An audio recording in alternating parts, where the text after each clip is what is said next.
ഈ വീഡിയോ കിട്ടിയതിനു ശേഷം അതിൽ ഉണ്ണിമുകുന്ദൻ വിപിൻ കുമാർ എന്ന് പറയുന്ന പാവപ്പെട്ടവനെ അടിച്ചെന്നുണ്ടെങ്കിൽ ഞാൻ മലയാള സിനിമയിൽ അഭിനയം നിർത്താം. ഞാൻ വെയിറ്റ് ചെയ്യുന്നത് ആക്ച്വൽ വീഡിയോ പുറത്തു വരാനാണ്.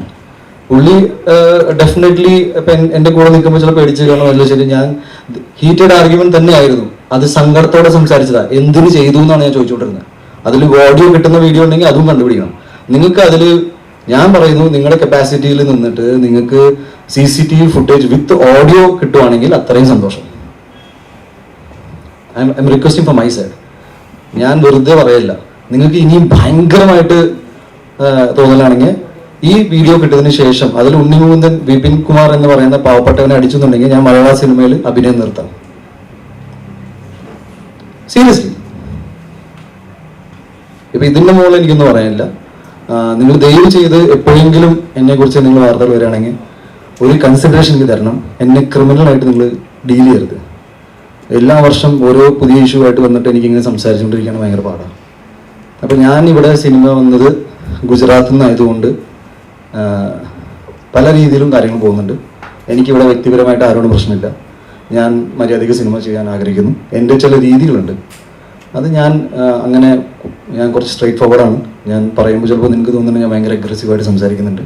അത് ഓരോരുത്തർക്ക് ഒരു രീതിയാണ്. അത് നിങ്ങൾക്ക് ഇഷ്ടമാവുന്ന രീതിയിൽ ഞാൻ സംസാരിക്കണം എന്നൊക്കെ പറഞ്ഞാൽ ശരിയല്ല. എൻ്റെ കൂടെ ഒരുപാട് ആൾക്കാർ വർക്ക് ചെയ്തിട്ടുണ്ട്. ചിലർക്ക് സാധാരണഗതിയിൽ ചിലർക്ക് നല്ല അനുഭവങ്ങൾ ഉണ്ടായി കാണും, ചിലർക്ക് മോശപ്പെട്ട അനുഭവങ്ങൾ ഉണ്ടായി കാണും. അത് സിനിമയിൽ അങ്ങനെ ആണെന്നാണ് ഞാൻ വിശ്വസിക്കുന്നത്. ഞാനായിട്ട് സ്പെഷ്യലായിട്ട് ഇവിടെ ഒന്നും ചെയ്യുന്നില്ല. I am just saying that ഇത് കുറച്ച് ഡേർട്ടി സ്പേസിൽ പോയത് എന്താണെന്ന് വെച്ചാൽ എല്ലാവരും കൂട്ടുകാരായതുകൊണ്ട് ഇതിൽ എൻ്റെ വളരെ വേണ്ടപ്പെട്ട ഒരു സുഹൃത്തിന് ഇത് ഒഴിവാക്കാമായിരുന്നു. അയാൾ അത് ചെയ്തില്ല. ഒരു ഘട്ടത്തിൽ പുള്ളിക്കും ചില സങ്കടങ്ങളുണ്ടാവും. എന്നാൽ പിന്നെ ഇരിക്കട്ടെ ഒരു പണി എന്ന് പുള്ളി വിചാരിച്ചു. അത് ഞങ്ങൾ തമ്മിൽ സംസാരിച്ചു. ആ പുള്ളിക്ക് എന്നോട് ഇപ്പൊ വിരോധമാണ്. ഞാനത് സമ്മതിച്ചു. ഓക്കെ. അപ്പൊ പിന്നെ ഇനി എനിക്ക് എൻ്റെ ന്യായം പിടിച്ചു നിൽക്കണം. അസോസിയേഷനിൽ പോയിട്ട് ഞാൻ 2-ാം തീയതിയാണ് എന്നെ വിളിച്ചത്. ഞാൻ പോയി സംസാരിക്കും. പോസിബിളി അവിടുന്ന് എന്താണ് അവർ പറഞ്ഞത്, അപ്പോൾ ഇനി ഈ ഇഷ്യൂ മുന്നോട്ട് കൊണ്ടുപോകണമെന്ന് പറഞ്ഞാൽ അതങ്ങനെ. അല്ലെങ്കിൽ കോടതി പറയുന്നുണ്ട്. എന്നെ സംബന്ധിച്ച് കോടതിയിലുള്ള കാര്യങ്ങൾ ഫോളോ ചെയ്യാൻ മാത്രമേ പറ്റൂ.